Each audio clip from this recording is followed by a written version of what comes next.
E aí pessoal, nesse vídeo eu vou gravar falando sobre algumas teclas de atalho que eu uso para agilizar os meus serviços no notebook. Esse vídeo vai ser dividido em 3 etapas.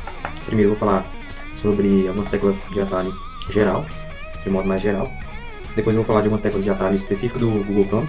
E depois eu vou falar de teclas de atalho do Word, mais especificamente para quem trabalha com matemática, para quem precisa fazer muita prova de matemática, corrigir, ou para quem quer fazer algum TCC na área de matemática. E essas teclas de atalho elas vão facilitar muita coisa durante o trabalho. Então vamos lá. Então, primeiramente, vamos falar sobre as teclas que eu uso de modo geral no Windows. Então a primeira delas é a tecla Alt mais Tab. Essa tecla Alt mais Tab, o que ela faz? Ela troca os aplicativos do seu computador. Aqui no meu notebook, por exemplo, eu tenho vários softwares abertos e eu quero trocar entre eles, mas eu não quero vir aqui com o mouse e ter que clicar em cada um deles para estar trocando. Então o que eu posso fazer? Eu aperto Alt e vou apertar Tab e vou soltar. Quando eu aperto e solto o Tab, mas mantendo o Alt pressionado, olha lá o que aparece para mim.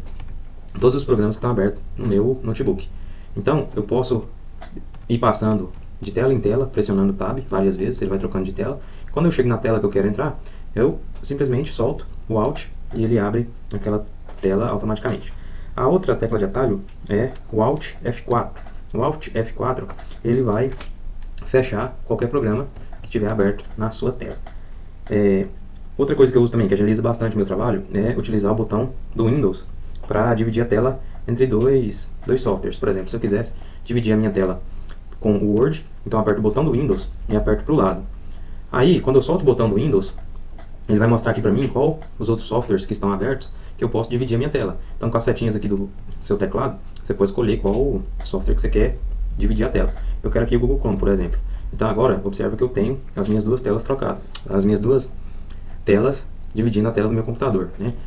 Então, quando eu quiser, utilizando aquela tecla de atalho anterior, quando eu quiser trocar de uma para outra, aqui ó, aqui eu estou no Word, olha o meu navegador piscando lá, eu mudo, aperto Alt Tab, aqui eu já estou no Google Chrome. A próxima ferramenta é uma ferramenta muito interessante para utilizar quando você estiver nesse sistema de duas telas. Por exemplo, você está lá fazendo um trabalho, aí você quer resumir um texto que você achou na internet ou copiar alguma coisa. Então vamos falar que você veio aqui e selecionou essa parte do texto para dar um Ctrl+C e Ctrl+V, copiar e colar aqui no Word, certo? Só que você queria copiar até o 0 aqui embaixo. Com o mouse você teria que vir aqui de novo, colocar o cursor aqui, apertar e segurar e selecionar até o final. Só que tem um jeito da gente fazer isso. Por exemplo, você soltou o mouse aqui no meio e você quer continuar selecionando o texto. O que você vai fazer? Você vai apertar a tecla Shift e com as setinhas do teclado você vai selecionar até onde você quer fazer o seu recorte do texto. Depois você solta e aperta Ctrl+C, muda de software e aperta Ctrl+V, ele cola lá no Word. Outra coisa que é bastante útil para mim é, se você reparar aí, pelo menos acho que a grande maioria dos teclados de notebook, junto dos números aí tem algumas palavras escritas embaixo dos números. Por exemplo, no número 1 tem a palavra end, no número 7 tem a palavra home, no número 9 tem pg up, né? E no número 3 tem pgdn, acho que seria pg down, né? E a gente pode utilizar essas teclas, não somente os números, né? Então, uma tecla que eu acho bastante interessante é usar Cfit mais o número 1, onde está escrito end embaixo do número 1. Ó, observa que aqui no meu navegador, deixa eu colocar ele na tela inteira, observa que aqui no meu navegador, o meu cursor está aqui no início da linha, certo? Se eu aperto Cfit e end, ó, meu cursor automaticamente veio aqui para o final da linha, certo? Então, com essa tecla de atalho, você já manda o seu cursor lá para o final da linha. O contrário disso, que seria você estar no final da linha e mandar o cursor lá para o início da linha, você vai apertar Cfit e vai apertar o número 7, que tem escrito embaixo dele aí, Home. Olha lá, o meu cursor estava lá no final da linha, ele estava aqui e veio para cá. Outra coisa bastante interessante que a gente pode fazer é utilizar as teclas 3 e 9 para abaixar a página ou subir a página. Então se eu aperto Cfit e no número 9 não está escrito página up, a página ela vai subir. Deixa eu descer aqui. Ó, então agora eu vou apertar Shift e 9, ó, a página sobe, certo? Se eu quero descer, eu aperto Shift e 3, a página vai descendo. Outra coisa que facilita bastante também o meu trabalho é utilizar o botão do Windows para abrir aplicativos. Então, uma ferramenta que eu uso bastante é a ferramenta de captura, para tirar print de imagem da internet para colar no Word ou colar em algum PowerPoint. Então, se eu quisesse abrir a ferramenta de captura nos meios tradicionais, eu teria que vir com o mouse, clicar aqui, caçar ele aqui nos meus aplicativos para abrir. Eu não gosto muito de usar o mouse no notebook, eu acho que trava um pouco. Então, o que eu faço? Eu aperto o botão do Windows no teclado e escrevo o nome dele, que é a ferramenta de captura. Observe que antes de eu terminar de escrever o nome dele, eu escrevi aqui só FRR, ele já apareceu aqui pra mim, aqui em cima aqui pra mim. Então eu posso dar um Enter, que ele vai abrir o aplicativo. Então aqui, ó, o aplicativo já está aberto. Se eu quisesse copiar essa imagem aqui, por exemplo, era só, então Ctrl C, Ctrl V, copiar e colar essa imagem. Outra tecla que eu uso também bastante no Google Chrome é o Ctrl P, né? Ele já gera automaticamente uma página para impressão. Algumas pessoas não utilizam essa tecla de atalho, utilizam aqui as configurações do Google Chrome para fazer a impressão. Agora eu vou falar mais específico sobre algumas teclas de atalho do Google Chrome. A primeira delas que eu vou falar é sobre a tecla de atalho Ctrl mais E. O que essa tecla de atalho faz?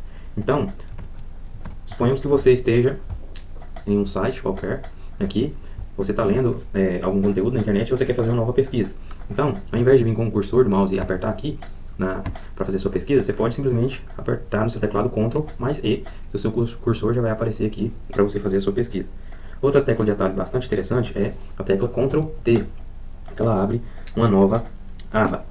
E uma tecla bem semelhante àquela tecla Alt Tab, que faz a troca dos softwares, que é isso aqui que eu estou fazendo agora, a gente tem a tecla Ctrl Tab, que no Google Chrome ela vai trocando as abas que estão abertas no seu computador.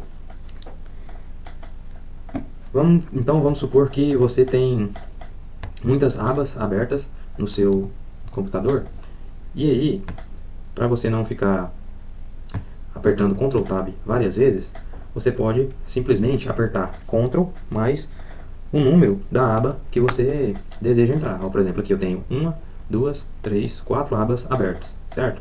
Se eu quero voltar para essa daqui, eu teria que apertar Ctrl Tab, aí ele passa para a próxima, Ctrl Tab, ele passa para a próxima, Ctrl Tab, ele passa para a próxima de novo, que é a que está atrás dessa aba que eu estava inicialmente.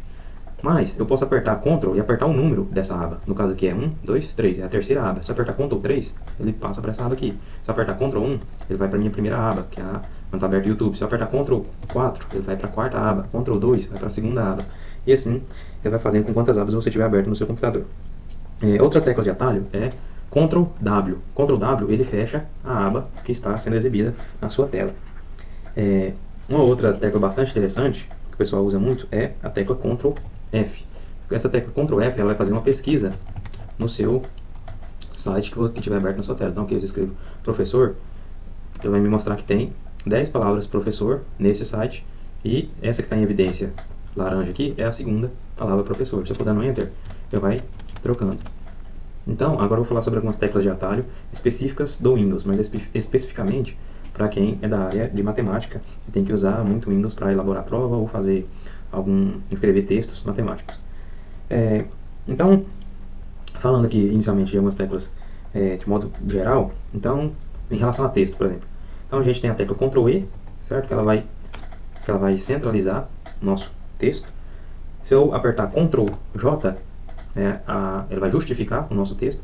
Então observe aqui, que antes, aqui ó, eu tinha um espaço, aqui eu tinha outro espaço, antes de acabar o final, antes de chegar na margem, certo? O Ctrl J, ou seja, o texto justificado, ele faz com que a escrita chegue até o final da margem.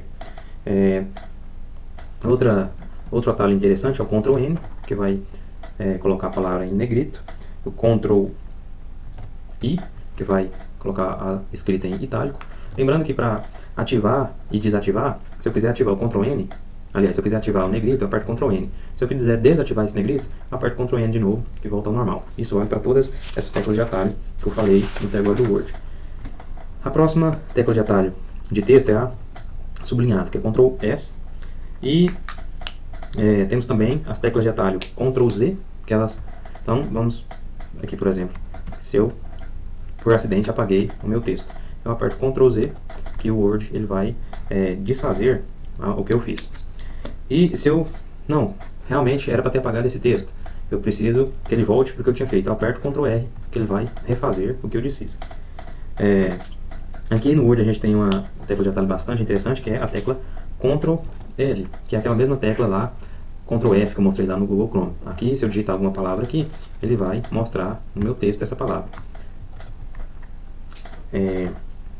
Então agora vou falar sobre a parte mais específica, que é a parte de matemática, certo? Então, para a gente que trabalha com matemática, muitas vezes a gente precisa escrever fórmulas no Word, e isso, se a gente for fazer de modo manual, esse modo manual que eu falo é vir aqui, clicar em inserir, depois clique em equação ou símbolo, aí digita aqui a equação que a gente quer, ou usa desses símbolos aqui para escrever o que a gente quer, isso demora muito tempo. Então tem um jeito muito mais fácil de fazer isso, que é utilizando as teclas de atalho.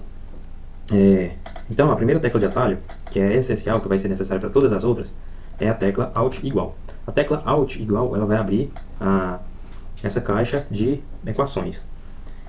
Então, eu posso escrever aqui, por exemplo, m barra n. Esse barra ele vai entender como uma fração. Então, quando eu der um espaço, observe que automaticamente ele transforma isso em uma fração. Eu posso escrever também, sempre lembrando que eu tenho que colocar a tecla Alt igual para abrir a caixa de equações. Eu posso escrever n acento circunflexo e m. Quando eu der um espaço, ele entende que isso é uma potência. Outra tecla de atalho. O índice, quando eu quero fazer um índice de... Quando eu estou trabalhando lá com progressões, eu quero fazer algum índice. Então, vamos dizer que eu quero fazer A10, por exemplo. Eu coloco A, depois vou utilizar o símbolo aqui de underline e 10. Quando eu der espaço, observa que o 10 vira automaticamente um índice do A. Para a raiz. Se eu quiser, por exemplo, uma raiz quadrada, eu vou escrever aqui como se fosse um código. Eu vou colocar barra invertida e a sequência S, Q, R, T. E vou dar um espaço. Na hora que eu der esse espaço, automaticamente ele entende isso como uma fração. E aí, eu coloco um número e dou espaço. Observa que ele fecha a fração lá em cima do meu número. Se eu quisesse colocar alguma soma ou algo aqui dentro da minha raiz, então, SQRT, se eu quisesse colocar x mais 100, por exemplo, então eu teria que colocar o parênteses para o Word entender que essa soma completa está dentro da raiz. Então, aqui automaticamente ele já tirou o parênteses e colocou a raiz sobre essa soma completa. Para a raiz cúbica, o código seria barra invertida CBRT. CBRT. Dou Enter, já aparece a minha raiz cúbica. Para a raiz quarta, o código seria barra invertida QDRT. Certo? Se eu quiser escrever um limite, então aperto Alt igual para abrir a caixa de equações sempre, tá? Antes de digitar qualquer equação, tem que apertar Alt igual. E aí eu vou escrever lim e vou dar um espaço. Ele já vai entender que isso aqui é um limite. Como eu quero colocar aqui o x tendendo a alguma coisa, o que eu vou fazer? Eu vou colocar underline, certo? Abro parênteses, coloco x. Aquela setinha do tender, o código dela é barra invertida e TO, tá? Na hora que eu der espaço, ele já converte. O símbolo do infinito, o código dele é barra invertida e inft, INFTY. Na hora que eu der espaço, ele já converte também. Aqui eu fecho meu parênteses, então olha o que eu estou escrevendo aqui, ó. O que vai ser o índice, podemos compreender como se fosse a ideia de índice, né? Desse limite aqui vai ser x tendendo ao infinito. Na hora que eu der espaço, vem tudo aqui para baixo do limite. E aqui eu escrevo a função que eu quiser. As integrais. Então, como que eu escrevo integrais usando as teclas de atalho? O código da integral é barra invertida e NT. Na hora que eu der Enter, automaticamente eu já tenho a minha integral. E aqui eu digito qualquer função que eu quiser. Beleza, se eu quiser uma integral então com limites de integração definidos, o que eu vou fazer? A mesma coisa, Alt igual para abrir a caixa de equações. Depois eu vou colocar o código da integral, que é barra invertida int. Lembrando que eu quero deixar todos esses códigos na descrição do vídeo. E aí, o que eu vou fazer agora?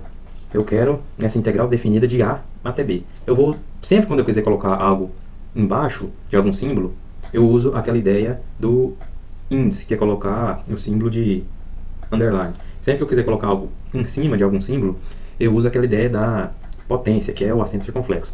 Então eu quero essa fração definida de A até B. Então eu vou escrever underline A circunflexo B. Quando eu dou espaço, automaticamente ela já define os meus limites de integração aqui. Outra coisa bastante interessante para a gente usar é o símbolo de somatório. O símbolo de somatório, o código dele vai ser barra invertida e sum, S-U-M. Quando eu dou espaço, aparece automaticamente o meu somatório.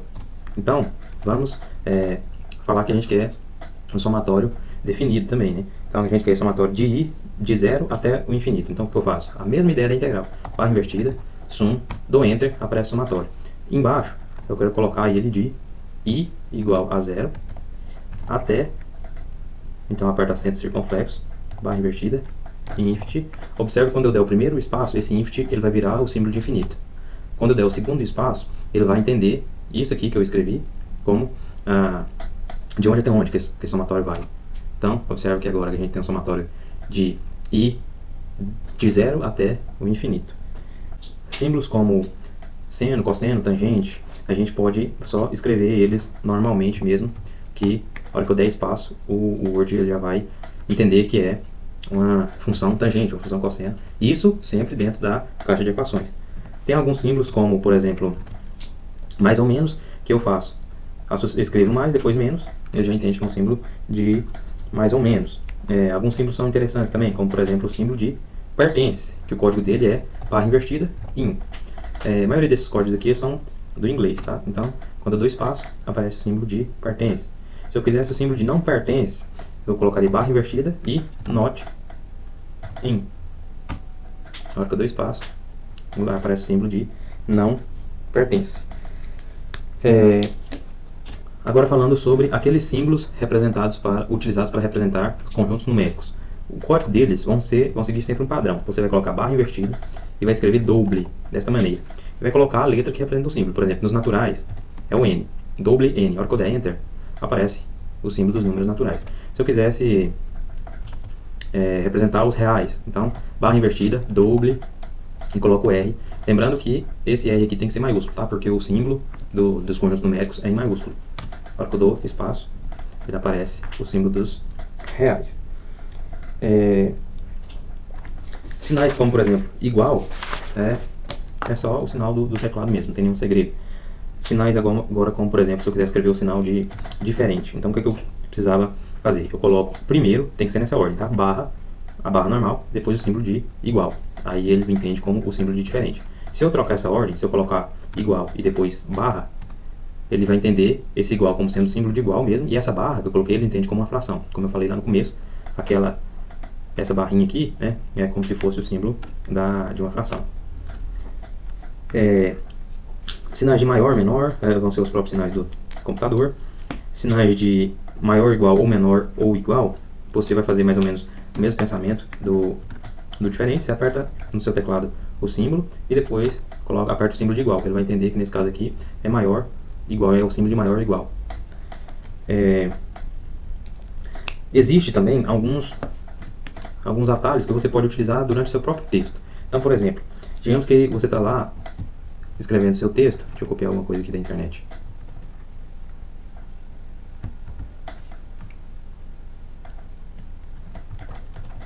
Então, aqui, por exemplo, a gente tem esse trecho.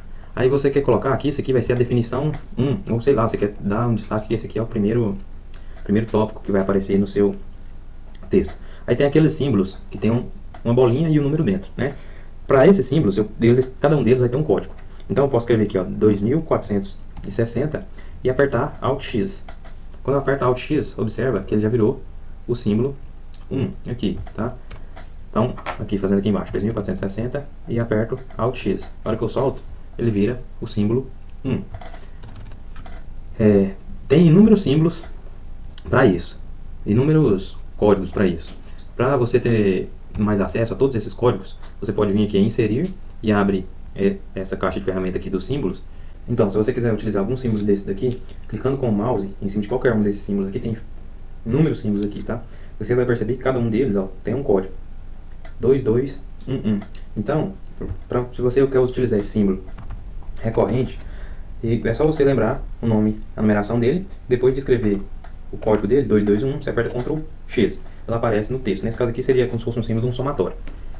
Eu prefiro utilizar o somatório aqui na caixa de equações. Ele fica um somatório mais bonitinho, né, do que esse outro aqui. Então, seguindo aquele raciocínio meu lá do código 2460, Alt X vai gerar a bolinha com 1 dentro. Se eu seguir 2461 e apertar Alt X, gera o número 2. 2462, Alt X gera o número 3. 2463, número 4, e assim vai, tá? Então é isso. Se esse vídeo foi útil com alguma coisa, curte aí e se inscreve no canal. Falou, valeu!